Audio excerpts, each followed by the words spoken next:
ರಾಷ್ಟ್ರಧ್ವನಿ ನ್ಯೂಸ್ಗೆ ಸ್ವಾಗತ. ದೇವನಹಳ್ಳಿ ಅರ್ಥಪೂರ್ಣವಾಗಿ ಹುಟ್ಟುಹಬ್ಬ ಆಚರಿಸಿ ಇಂದಿನ ಯುವಕರಿಗೆ ಮಾದರಿಯಾದ ಸಚಿವ KH ಮುನಿಯಪ್ಪ. ಗ್ರಾಮೀಣ ಭಾಗದ ಜನರಿಗೆ ಉಚಿತ ಆರೋಗ್ಯ ಶಿಬಿರ. ಇಂದಿನ ಹುಟ್ಟುಹಬ್ಬ ಆಚರಣೆಗಳು ಕೇವಲ ಆಡಂಬರಗಳಿಂದ ಕೂಡಿರುತ್ತವೆ. ಆದರೆ ಗ್ರಾಮದ ಜನರಿಗೆ ಉಚಿತ ಆರೋಗ್ಯ ಶಿಬಿರ ಮತ್ತು ವಿದ್ಯಾರ್ಥಿಗಳಿಗೆ ಕೌಶಲ್ಯಾಭಿವೃದ್ಧಿ ಶಿಬಿರಗಳಂತಹ ಸಮಾಜಮುಖಿ ಕಾರ್ಯಗಳನ್ನು ಮಾಡುವುದರ ಮೂಲಕ ವಿಜಯಪುರ ಬ್ಲಾಕ್ ಕಾಂಗ್ರೆಸ್ ಅಧ್ಯಕ್ಷ K ವೆಂಕಟೇಶ್ ಅರ್ಥಪೂರ್ಣವಾಗಿ ಹುಟ್ಟುಹಬ್ಬ ಆಚರಣೆ ಮಾಡಿ ಇಂದಿನ ಯುವಕರಿಗೆ ಮಾದರಿಯಾಗಿದ್ದಾರೆ ಎಂದು ಆಹಾರ ಸಚಿವ KH ಮುನಿಯಪ್ಪ ತಿಳಿಸಿದರು. ದೇವನಹಳ್ಳಿ ತಾಲೂಕಿನ ಚನ್ನರಾಯಪಟ್ಟಣ ಹೋಬಳಿಯ ದಿನೂರು ಗ್ರಾಮದಲ್ಲಿರುವ ವಿಜಯಪುರ ಬ್ಲಾಕ್ ಕಾಂಗ್ರೆಸ್ ಅಧ್ಯಕ್ಷ K ವೆಂಕಟೇಶ್ ಅವರ ಸ್ವಗೃಹದಲ್ಲಿ ನಡೆದ ವೇದಿಕೆ ಕಾರ್ಯಕ್ರಮದಲ್ಲಿ K ವೆಂಕಟೇಶ್ ಅವರ ಹುಟ್ಟುಹಬ್ಬದ ಪ್ರಯುಕ್ತ ಸಚಿವರ ನೇತೃತ್ವದಲ್ಲಿ ಗ್ರಾಮದ ಮಹಿಳೆಯರಿಗೆ ಹೊಲಿಗೆ ಯಂತ್ರ ಮತ್ತು ವಿದ್ಯಾರ್ಥಿಗಳಿಗೆ ಕ್ರೀಡಾ ಕಿಟ್ ವಿತರಣೆ ಮಾಡಿ ನಂತರ ಮಾತನಾಡಿದರು. ಹುಟ್ಟುಹಬ್ಬವನ್ನು ಕೇವಲ ಕೇಕ್ ಕತ್ತರಿಸುವುದಕ್ಕೆ ಸೀಮಿತಗೊಳಿಸದೆ ನಿಮ್ಮ ಬದುಕಿಗೆ ಮೌಲ್ಯವನ್ನು ತರುವಂತಹ ಸಮಾಜಮುಖಿ ಕಾರ್ಯಗಳು, ಕೃತಜ್ಞತಾ ಭಾವನೆಗಳು ಮತ್ತು ವೈಯಕ್ತಿಕ ಬೆಳವಣಿಗೆ ಸಂಕಲ್ಪಗಳ ಮೂಲಕ ಆಚರಿಸಿಕೊಳ್ಳುವುದು ನಿಜಕ್ಕೂ ಅರ್ಥಪೂರ್ಣ. ಗ್ರಾಮದ ಜನರಿಗೆ ಆರೋಗ್ಯದ ಕುರಿತು ಅರಿವು ಮೂಡಿಸಿ ಶಿಬಿರವನ್ನು ಆಯೋಜನೆ ಮಾಡಿರುವುದು, ಯುವ ವಿದ್ಯಾರ್ಥಿಗಳಿಗೆ ನಾಯಕತ್ವದ ಕುರಿತು ಅರಿವು ಮೂಡಿಸಿರುವುದು, ಗ್ರಾಮದ ಮಹಿಳೆಯರು ಮತ್ತು ವಿದ್ಯಾರ್ಥಿಗಳ ಸರ್ವತೋಮುಖ ಅಭಿವೃದ್ಧಿಗೆ ಅಗತ್ಯವಾದ ಸೌಲಭ್ಯಗಳನ್ನು ಕಲ್ಪಿಸಿರುವುದು ಅತ್ಯಂತ ಸಂತೋಷದಾಯಕ. ವೆಂಕಟೇಶ್ ಅವರ ಇಂತಹ ಇನ್ನಷ್ಟು ಸಮಾಜಮುಖಿ ಕಾರ್ಯಗಳು ಹೀಗೆ ಮುಂದುವರಿಯಲಿ ಎಂದು ಹಾರೈಸಿದರು.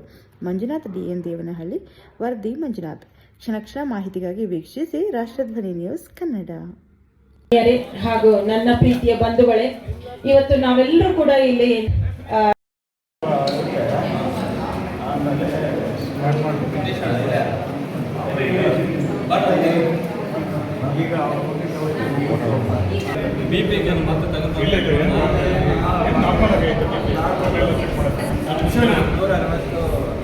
ಚೆಕ್ ಮಾಡಿಸಿದ್ದೆ.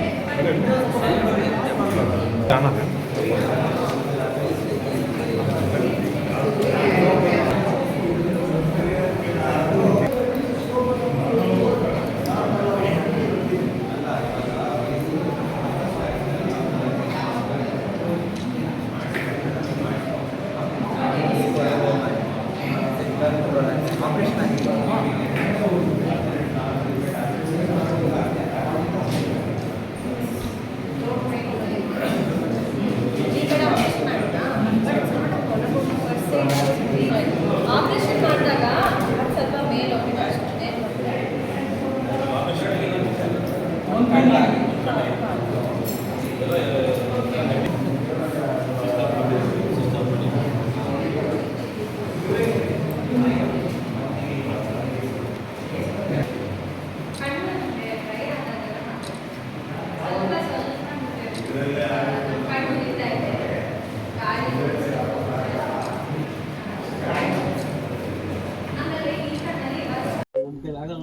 ನಮ್ಮ ಕೈಯಲ್ಲಿ ಆಗೋದಿಲ್ಲ. ಏನು ಸಲ್ಲಿಸ್ತಾರೆ ಅಂತೇಳಿ ಆಯ್ತು. ಸ್ಟೂಡೆಂಟ್ ಆಗಿದ್ರೆ ಆ ಧೈರ್ಯ ಕೊಟ್ಟು ನಾನು ಹುಳ ಆಗ್ತಾ ಇದ್ದೀನಿ. ಇವತ್ತು ಜ್ಞಾಪಕ ಇದೆ. ಆ ಧೈರ್ಯ ಎಷ್ಟು ಶಕ್ತಿ ಬರ್ತಂದ್ರೆ ನಮ್ಮ ತಂದೆಯವರು ಕಲಿಸಿದ್ರು. ಓದ್ತೀವಿ ಇವರು ಒಟ್ಟಿಗೆ ಆ ದಿನದಿಂದ ಈ ದಿನದವರೆಗೂ ಆ ಕುಟುಂಬಗಳು ಯಾರ ಒಟ್ಟಿಗೆ ಅವರು ಅಣ್ಣ ಓದಿದ್ರು ಇವತ್ತು ಕೂಡ ಸಾಕಷ್ಟು ಜನ ಸ್ವರ್ಗಸ್ಥರಾದರು. ಆದರೆ ನಂಜನಗೌಡರು, ಕೃಷ್ಣಣ್ಣವರು, ಶ್ರೀನಿವಾಸ ಜೀವನಪ್ಪ